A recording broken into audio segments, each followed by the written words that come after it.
and you are more effective at certain points of the day. It depends on your cycle, this, that, and the other thing, and all that. And that's really true. In track training and football training, American and European football, the body reacts better during certain times. They say the Americans didn't perform at the Olympics as good as they could because they didn't come 10 days before to get acclimated to the climate, etc. And I hear it was a budgetary thing. If that gets out, and that's real, and I normally get information 3 to 6 months before it hits the public, boy, oh boy, there's going to be a lot of pissed off people that supported the Olympics will be double pissed off because it was a budgetary thing, because I know the big guys that write the checks would have easily sent tens of millions to support, and although the Americans still have the most medals, and you'll find out how effective you are when you're most effective. Like I'm 11 till 4 in the morning effective. Is probably my most effective. Anything else? Yes, ma'am. Mr. Pena, I don't know whether if you agree with me, but I realize that all these high achievers, all these men, they have this particular very genuine thing about them, that inside of them there is a part of them that truly cares about people. Yeah, they do. I don't. They do. They have this, you see. So it draws people in, whereas some people are just full of ego and pride, and they are just overestimating what they are capable to do, and they crash themselves. But there are just leaders like that. Yeah, just the way they talk, you know that they are part of them who really cares about people. Yeah, they do. But some of them are acting. They don't really care. But you're right about that. But the other thing is, all my mentees meditate. I don't have one mentee that I'm aware of that doesn't meditate, and I don't meditate. Every single mentee meditates, and I don't.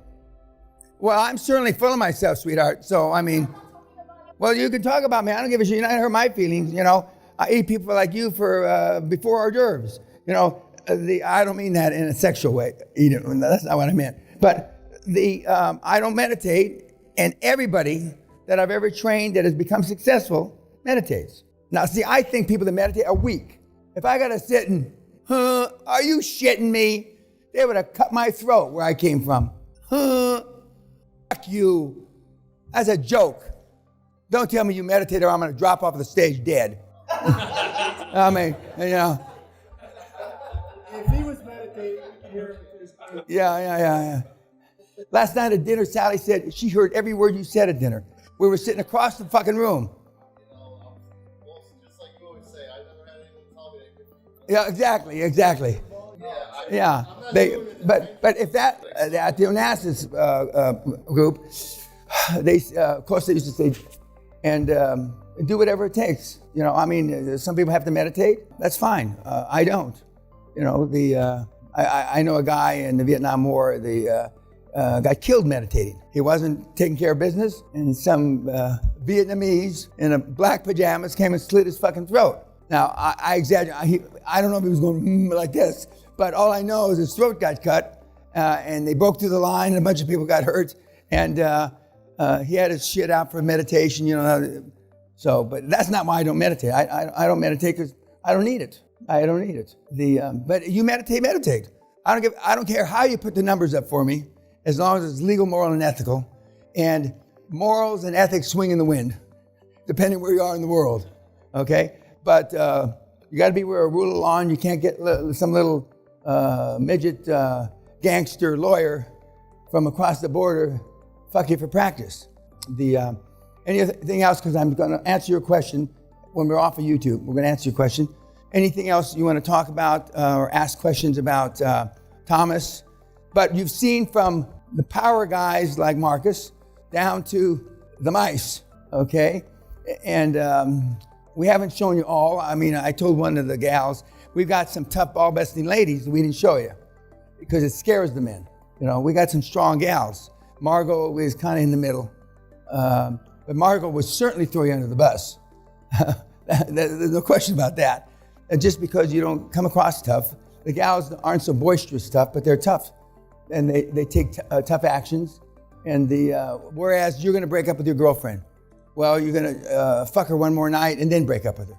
The girl will break up with you before she fucks you one more night. That's the difference. Don't touch me. You know? Yeah. Put it in the mic. Mr. Pena, just a question. Like, out of all your mentees, are there like people who are too overconfident and they are being fucked over by the big boys? Yeah, absolutely. Absolutely. I would have thought that the pig fucker would have fallen into that category because, you know, he's braggadocious.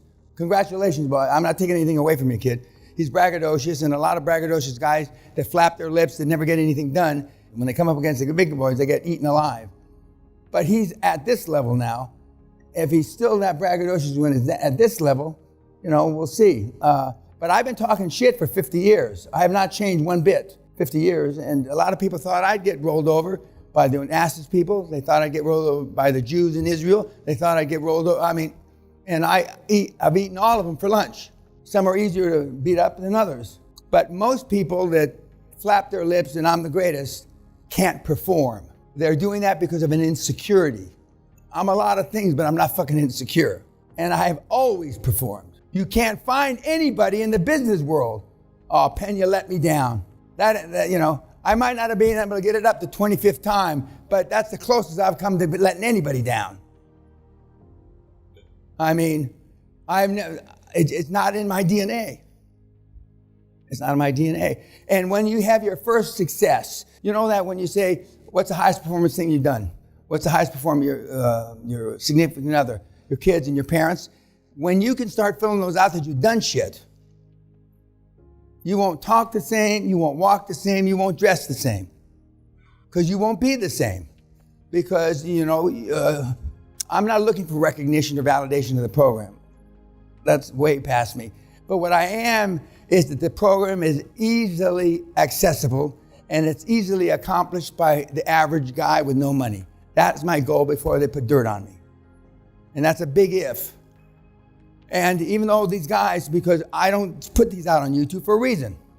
One, I have more respect for them so they're not hounded the rest of their lives.